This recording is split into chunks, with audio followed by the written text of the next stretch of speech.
Magandang umaga, Batangas. Narito na po magiging lagay ng ating panahon ngayong araw ng Huwebes, December 14, 2023. Patuloy pa rin pong nakakaapekto itong si Northeast Monsoon o hanging amihan dito sa Luzon. Samantala, easterlies naman o hangin mula sa Dagat Pasipiko ang nakakaapekto sa ibang bahagi ng bansa.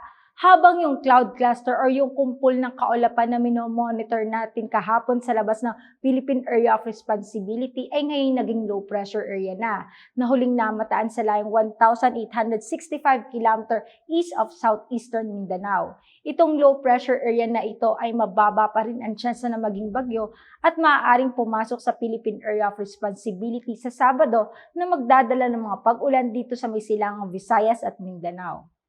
Para naman po sa probinsya ng Batangas ay makakaranas po tayo ng mainit papunta sa bahagyang maulap na kalangitan na susundan ng panandaliang mahihinang pag-ulan dulot naman po yan ng localized thunderstorm. Sa hilagang parte ng Batangas ay may 65% tsansa ng pag-ulan. Sa silangan at timog parte ay may 84% tsansa ng pag-ulan, samantalang sa kanlurang parte ng Batangas ay may 7% tsansa ng pag-ulan.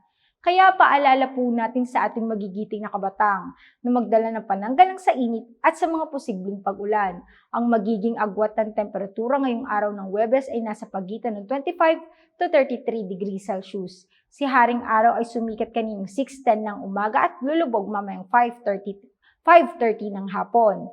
Lagi po natin tatandaan, ligtas ang may alam. At tulad ng laging paalala sa atin ni Governor Mandanas, laging maging handa, ingat at magiting. Mula dito sa Batangas Provincial Disaster Risk Reduction and Management Office, ako po si Raven Nantasida, nag-uulat.